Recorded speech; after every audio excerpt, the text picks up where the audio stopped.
Okay, I'm going to apologize in advance for the length of this video. I know it is really long, but all of this really is pertinent information, and we just take swimming lessons very, very seriously. It's not playtime for us. This is about your child's safety in the water. So, I'm sorry it's so long, but it is worth it. And as you go through the video, you'll understand why we need to include all of these pieces. Hi, my name is Emily Meredith. I'm the owner and lead instructor at Meredith Swimming Lessons. This new client video is going to try to answer all of the questions that you may have, and I'm going to try to get through this as fast as I can, but there is a lot of information to cover. Make sure that if you are a new client, you watch the full video. Please don't watch just the first few minutes and then stop. It's really important that you watch the entire video so that you know exactly what to expect when you come to lessons, and you also know what kind of results you can expect to see, and I'm going to go through prices, all of that good stuff. All right, here we go.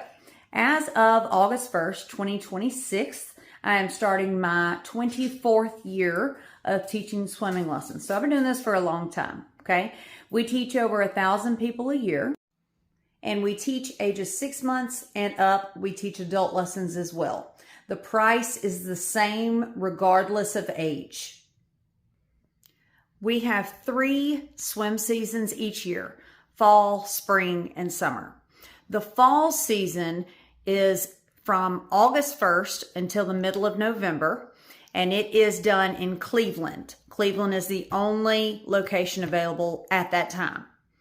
The spring session is from March 1st until May 1st, and we will have Cleveland during that time, and we usually have 1 or 2 Greenville sessions during the end of April, early May as well. Summer is when our travel sessions take place. There are no Cleveland lessons during the summer session. So my Cleveland indoor pool is only available for the fall and spring sessions. Now, the travel sessions that I go to from May 1st to the middle of July, July 8th, 9th usually, those are Greenwood, South Haven, Oxford, Starkville, Clarksdale, Grady, Duck Hill, Oakland, Tennessee, Caderetta, and McGee, Arkansas. Okay, the next topic that I want to discuss is how lessons work. So all of our spots for travel sessions during the summer are dual spots. That means there are 2 kids in each spot. If you are signing up one child, that means that one other child from another family will be paired with your child. I always try to be very careful about who I pair together. So they will either be close in age, close in ability, or they will be 2 kids that I know can challenge or encourage each other in a specific way. Sometimes I can match kids' skills up so that what one child is lacking in, the other one is strong in, and vice versa. And that is, of course, remember, I am a teacher by trade. So now I'm retired, but I was a high school English teacher, and everyone on my team, all of my instructors are also teachers. So the learning process and knowing which kids will play well off each other is deeply in our history. If you have 2 kids, we will put them together if we can. If you are further down on the list, then that may not be possible. But I will do everything I can to keep siblings in one spot together if that is your preference.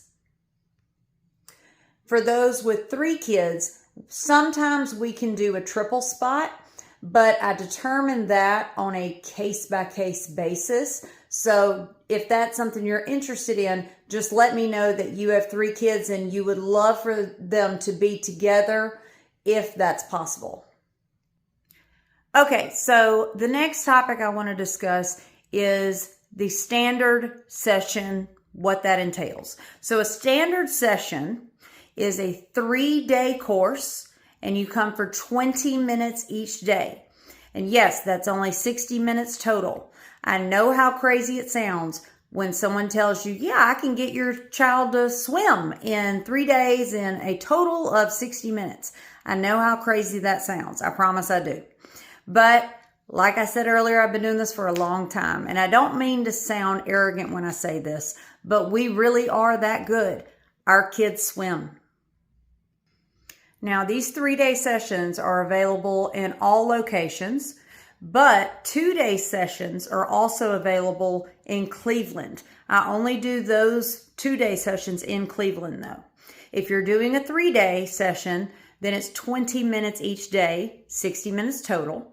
If you choose to do a Cleveland 2-day session, that would be 30 minutes each day, still the same total 60 minutes. With the way that I teach, it doesn't matter how many days we have. What matters is the number of minutes. As long as I have that same 60 minutes, I can give you the same results.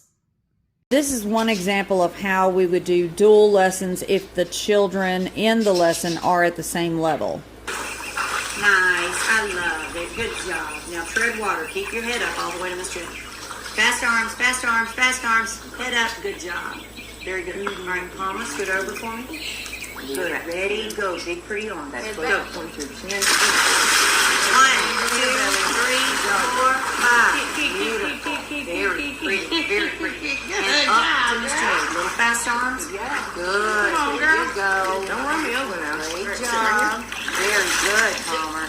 All right, Liza, walk down here. Palmer, back foot. Don't run, baby. Walk all the way to the yellow towel, okay? Little kicks. Make it all the way to Miss Kelly. Go. Kick, kick, kick, kick, kick, kick, kick. But however many kids we have, that's how many instructors will be in the water. So this is just a cute little funny video with 3 boys that are now graduates, but we were working on keeping our head down to 5.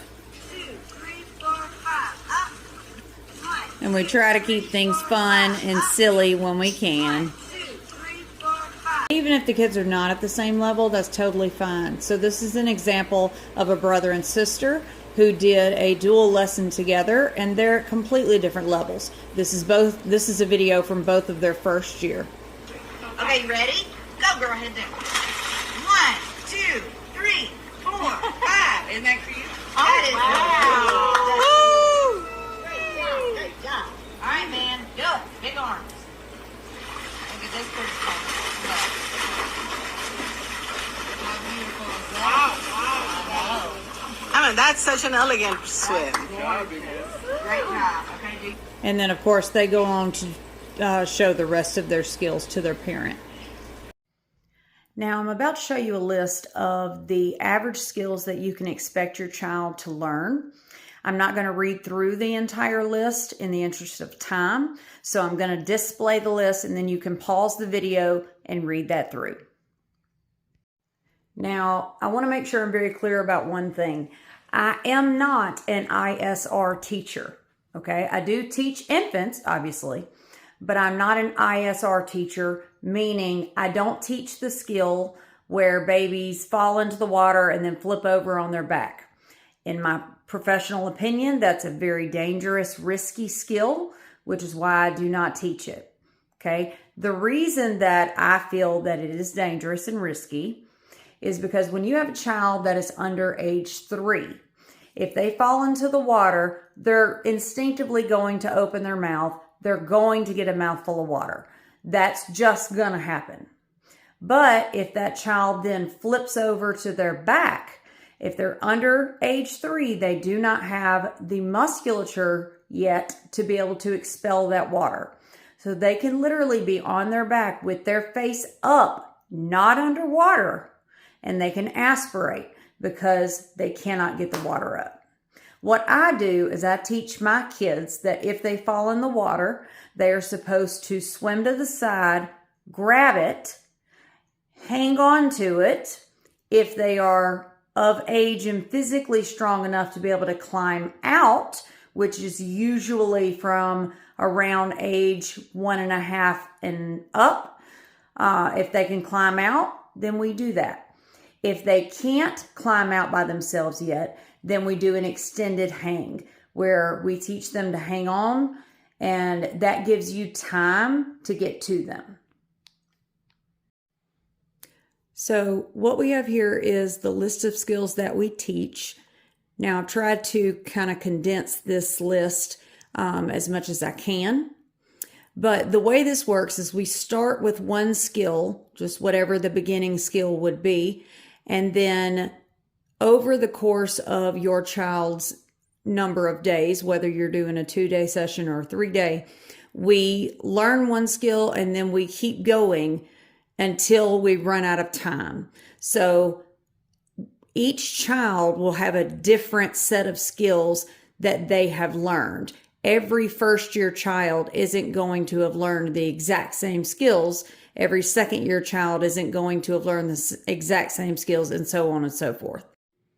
Another important thing to note here is that some of these branch into several different categories. So, for example, independent swimming. That would branch into beginner swimming to advanced swimming.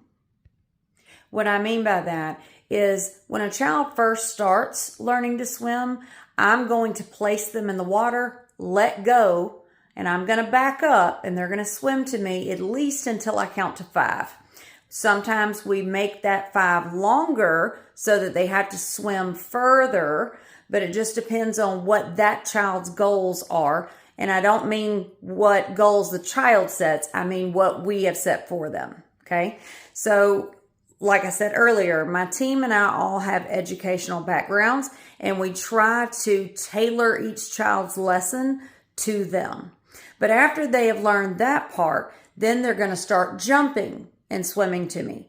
And then I'm going to start backing up, and they're going to be jumping and swimming all the way across the pool. Then we move to the middle of the pool. Then we move to the deep end. Then we go from the diving board or the deep end all the way down the pool to the steps with me helping them get breaths along the way. And then we do the same thing when they can get breaths completely unassisted. So several of the things listed on this page branch into several categories. So this is a really good example of what I'm talking about, where I place them in and then I back up and count to 5 while the child swims to me. Here it is again from a different angle. So I lift my hands up so that you can see the child is swimming by themselves. They're not holding on to me or anything like that. There are no tricks. We are just very good at what we do. This child in the video is 2 years old, by the way. The next step would look something like this. The child jumps, I catch them, and then I let go, back up, and count to 5. And then, of course, the next step after that is when they jump, and I do not have to catch them anymore, and then they swim to me until I count to 5. And you see here I've helped her get a breath, and then she keeps going until I count to 5 again. And then we go down to the deep end. We start doing things like beginner diving, jumping and swimming to the ladder, learning to get breaths by themselves, treading water, all of that. One important thing to remember is this is not a one and done kind of thing.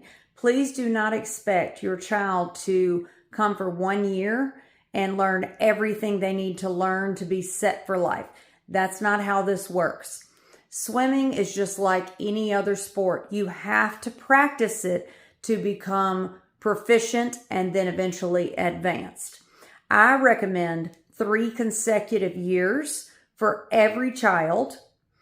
Every once in a while, I will have a child that can do it in less than 3 years, but that is pretty rare.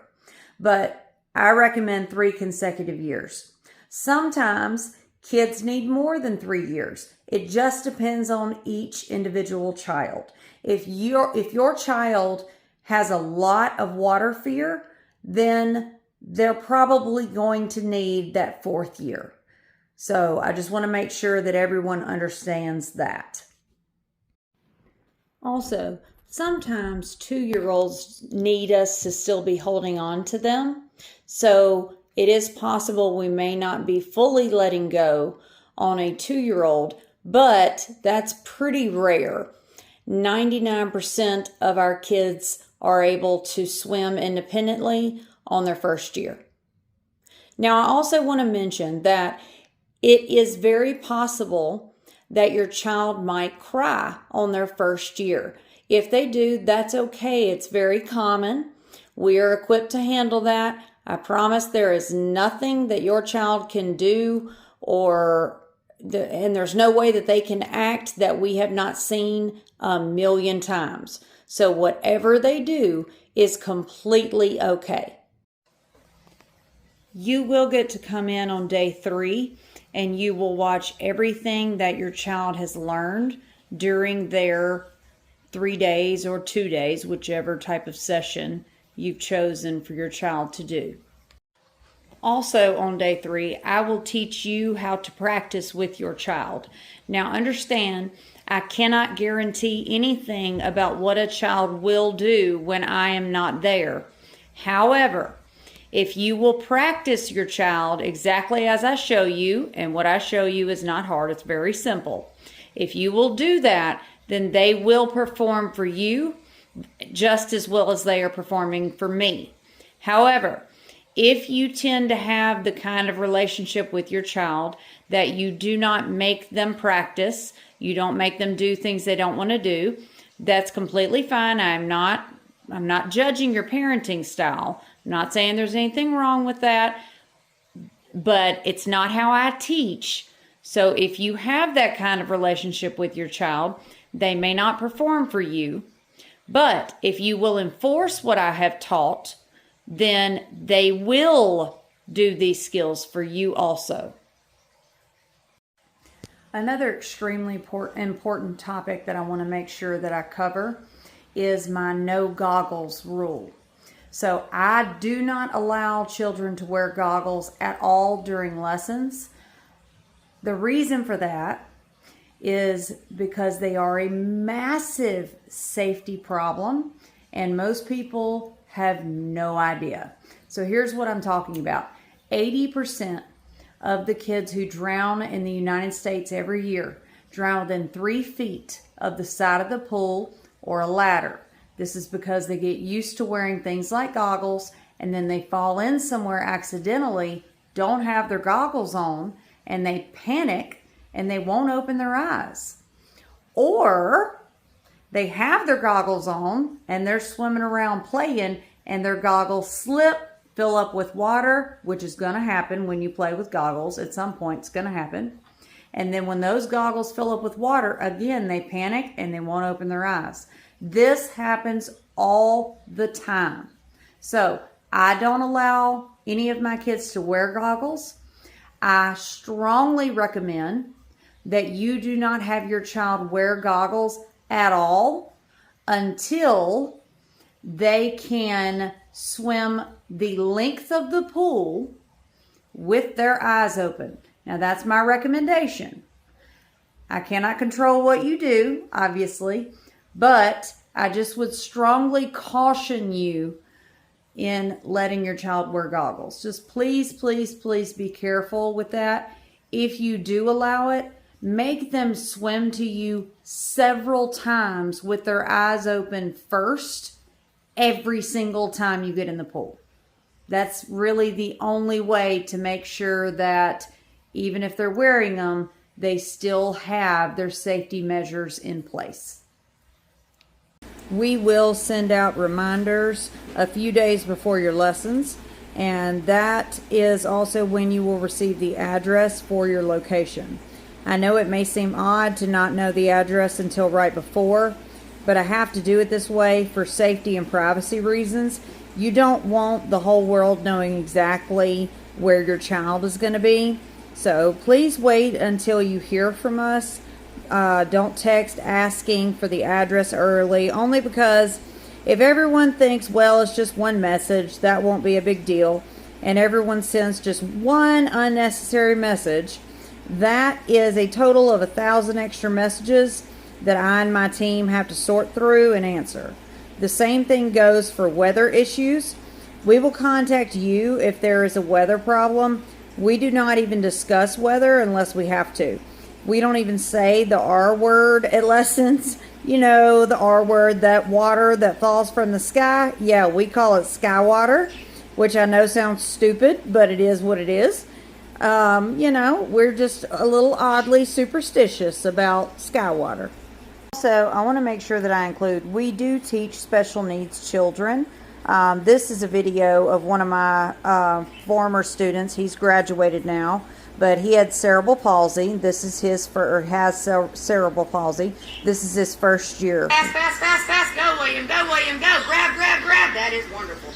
Yay, William. Oh, I love it. You did it. And then we climb up. That is so amazing. Isn't that amazing? Very I'm sweet. so proud of you. You're so good. My Hercules. Are you my Hercules? You're Hercules. I love it. So we have a lot of special needs students. And here's one of my beautiful autistic children. He's nonverbal autistic. This is his first year. And he is absolutely precious. Alright, so we're on our last topic, which is price. So you can pause this video and go through all of this point by point if you like. But I'm just going to hit the highlights. So travel sessions, dual spots are $280 per child. And if you want to do a triple, which is a case-by-case basis, you have to let me know and I have to see if it will work. Most of the time it will, but again, you just have to talk to me about it first. Those are $220 per child if they are a first-year child, $200 per child if it is a repeat child or if they are repeat children. All those locations are 3 days, 20 minutes per day. Cleveland Indoor, the prices are a little bit different. There are no triples there, only singles and duals. Notice that Cleveland is now the only location that I have singles available for. Those are $280 per child. Duals are $480 per child. And Cleveland also has one-day refresher options. And it is the only location with that. Those are 30 minutes for $60. So those are much cheaper than 2 or 3 day courses. But notice here, you do have to have completed a 2 or 3 day course within that calendar year to be eligible for one-day refreshers. You can do as many of these as you want to do. I have some people that come 1 day a week, every single week during the off season, and they are able to speed up their child's progress by a lot. I have some people that come one time every 6 months. It's just whatever you want to do. Those can be tailored to however many you want to do. If you are driving from a pretty long distance, you can do 2 of those at one time. So your child would be in the lesson with me for 60 minutes. Also, another fun thing about one-day refreshers is most of the time, as long as the child is not crying or is not upset or distracted by the parent, I can let the parent sit in the pool area with us during the lesson. We do that a lot. All right, that is everything. If you have any other questions, please feel free to text me and let me know. But I've covered pretty much everything. But if there's anything I missed, just let me know. All right. Thank you so much.